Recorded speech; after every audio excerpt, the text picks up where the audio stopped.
the coolest guy. I mean, a lot of people are the coolest. Lots of people in this episode are the coolest, but that's just like one of the reasons why I love that we get to interview people, because we meet so many of the coolest people.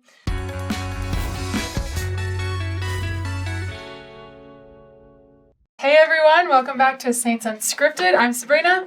I'm Jackson. And we are here today to talk about probably one of your favorite topics or types of videos that we do here, which is conversion stories. Because you may know here that we have a lot of incredible converts come here and share their stories. And we have a massive playlist of conversion stories. But we kind of want to maybe try to make this an annual thing where we kind of highlight the ones that happen in that year. So we'll do the 2022 conversion stories so that you can go watch them again and see if any of them speak to you specifically or someone that you may know. So we're just kind of going to give you a little teaser, a little taste about these, and then you can go check them out if you feel so inclined. And, for me, at least in my case, I haven't seen all the videos. So going back over this, especially when I see the video, it's going to be here's one that you get a little snippet of. It's like a little trailer. I'm going to be like, oh, okay. Get my spiritual popcorn ready and dive in. So. Yeah, it's going to be cool. So, should we just start? Let's just start with this. This may be in an order, may not. So that doesn't matter that much. But people from 2022. First one we have is our friend Taylor from Canada. She filmed with us on a Zoom episode with host Justin. I love how you said episode, like you were from episode. Oh, that was not intended. Oh my gosh. Well, very tender episode because I really relate to it. Talking about her mental health as she was kind of getting involved with the church. And also really cool for her cousins to kind of be like little missionaries and help her out to get to where she's gotten to now. But it was really cool having Justin relate to her so well. Yeah, so this one is just, in general, a really good conversion story to watch if you have experience with or struggle with mental health, if you know someone who does. And just kind of it gives, the gospel it's not going to cure our mental health problems, right? Raise your hand if you have mental health problems. But it does give us hope and guidance to some extent, and I think that it's a really moving conversion story. So yeah. Beautiful. Next episode is Siggy's conversion. Siggy is from Iceland. He came with a missionary who was in this conversion process, and it was a super cool video. Seeing that the process between a missionary and a friend that you taught, relating to that is actually really cool because, if you've served a mission, you understand what that's like, and it's very tender, it's very special. So I feel like a lot of people who are preparing to serve or have served, or just anyone who's gotten really close to a missionary, very good episode. Yeah, it is really cool to see the perspective of both Ziggy as the person who was learning about the church and Alex as the person who was introducing him to the church. And also there's funny tidbits of Ziggy talking about how his intentions at the beginning was just to show South Park episodes and make fun of him, and Alex obviously didn't have that intention. And so it was just kind of funny to see how they react to things or share that experience with the knowledge of what all that's happened now, and it's just really cool. And next we have a conversion story from someone called Caitlin. I don't know, she's here a lot. Might have heard of her before. Yeah, but Caitlin, our host Caitlin, she shared about how she moved to Utah and kind of experienced a little bit of a culture shock within the church, and I think a lot of people can relate to that. A lot of people, if you've ever been to Utah and are not used to Utah, it's a little different. Just tad. Some things can be harder for sure about that, and so she kind of just talks about how she was able to figure out where her faith is grounded and what helped her decide eventually to serve a mission, and just kind of where her testimony grew from, and it's pretty touching. It's a really good one. Yeah, and it's not the traditional conversion stories to hear as I grew up Catholic and then I read the Book of Mormon and bada bing bada boom. But it is a conversion story because we all have that story of, even though we grew up in the church, we all have to come to terms with okay, what is this that I've been told that I believe? And especially when you move from somewhere that the culture within just this institution is very different. It can be like, am I a part of two different churches at once, or is this a completely new church that I've gotten myself involved in? And it is difficult, and I related to that a lot. And so that's a foreshadowing moment. Yeah. So the next episode is from Quinn. She grew up with a Quaker background and then converted to the church, and it's very, I wouldn't, she wasn't a traditional Quaker, but with that background, it can be kind of shocking, a little bit jarring with the belief systems and how we go about with our theology, just approaching God in general, and also dealing with some really difficult things in her life and her past.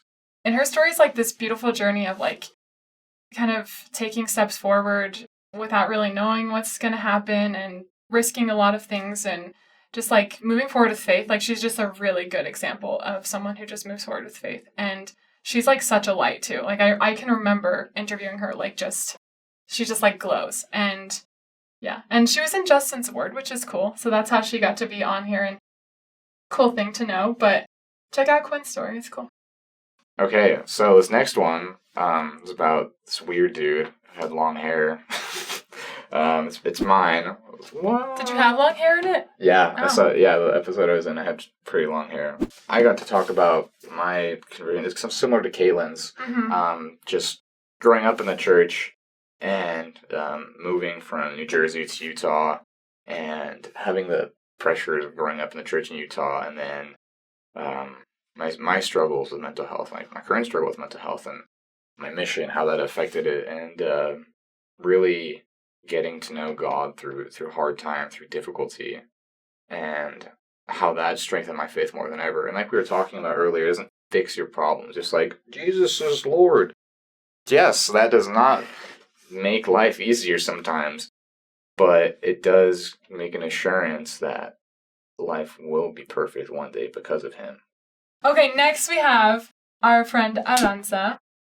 She came and shared her story that has this combination of living in a mixed faith marriage, but not in the way that you might think, because just like a little sneak peek is that she met her husband, I think it was in a bar, and then, they fell in love, got married. She finds out later that he was at some point a member of our faith. And whenever she would visit his family, they would go to church, and she was always like, interesting, nice. And she said that when she was younger, she loved, I think she was Catholic, I believe. Tell me if that's right, Adanza, but I believe she was Catholic, and she loved leaving church, super happy and uplifted by the Spirit, and she kind of felt that again in the church meetings when she would visit with her in-laws. And yeah, just years went, there's some, problems with alcohol and life struggles and things like that, but she was able to at some point decide that this is what she wanted, and her father-in-law helped her learn the things that she needed to learn, and she's seen the hard parts about our church, and she has this really powerful testimony about how, she doesn't want to judge herself based on the mistakes that she made in her past, because you need to give yourself grace to move forward. And I just learned so much from her. This was a while ago, and I can remember her story so vividly. So thank you, Aranza, for coming and sharing, and you got to check it out. Okay, so the next one is about Hannah. Hannah's great. So she grew up in the Bible Belt, which, if you're not familiar with, the Bible Belt is not really the best place to have exposure to the church, speaking from experience. And so she's been a fan for a long time. Shout out to Hannah for being just the realist, all the way back to 3 Mormons days. Yeah. So go Hannah. And she was exposed to the channel, actually, and she had some really good questions she wanted to ask. And so seeing the experiences with the videos and being able to connect there and just kind of ask, okay, what is this whole church thing? And so she was able to pray about it, get some really good answers for herself. And I think it's really beautiful to see that this channel has kind of been a vehicle for some people to be touched by the hand of the Lord. Good luck on your mission, Anna. All right, next we have Paul. Paul, who is currently serving a mission. So, thank you, Elder Paul. I don't know what his last name is. Oh, Paul.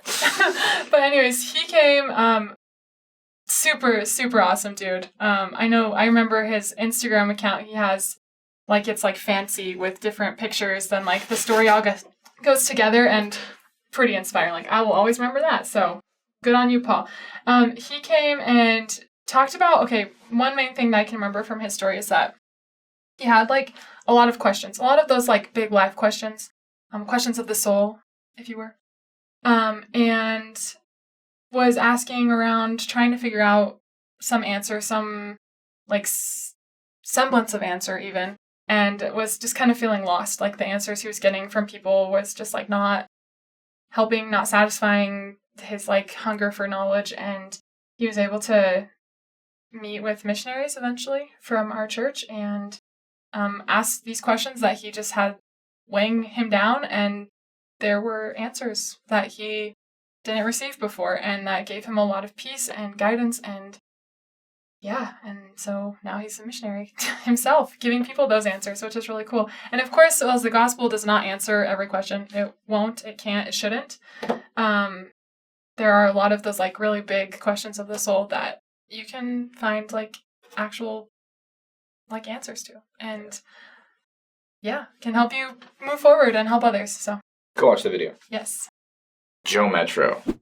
If that doesn't get you hooked on wanting to watch an episode, I don't know what will. It's the coolest name. It's Joe Metro. Come on. Joe Metro. Joe is super fun, absolutely hilarious, extremely energetic.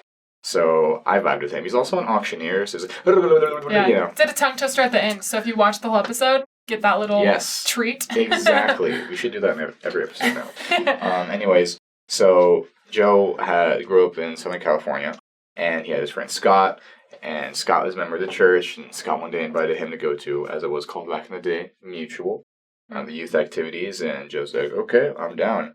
And, finally after then, it just increased, like, hey, Joe, like, let's talk about church and stuff, and he got to meet the missionaries, and it's a really cool story. Very fun episode, though. If you're someone like me, I'm someone who's, like, very high energy, just like, let's get into it. I can't just sit down and be like, let's talk about this. No, like, if you're just looking to get in the nitty gritty, Joe Metro. Joe Metro. Okay, our next one is with Steve. Steve, one thing that he talked about was how whenever he ran into the missionaries, they kind of just gave challenges to him, like, specific, like, if you read this, like, this amount of scriptures before this date, and then, like, kind of like homework almost, that they said, will you take this challenge, or will you take this homework? And for some people that might not work. Like, I mean, I don't actually know if I ever did that specific tactic as a missionary, but these missionaries must have been inspired, because Steve talked about how that was exactly the way that he needed to be taught. And just it worked for his brain and the way that he worked. And then, I mean, it's a touching one. There's, like, moments where you might cry or get teary-eyed or get chills. I don't know. Go check it out. Thanks, Steve. All right, so the next episode I want to talk about is about Ashley. So Ashley, she grew up in the church, but she wasn't really into it, wasn't really believed. I don't know, it just wasn't for her.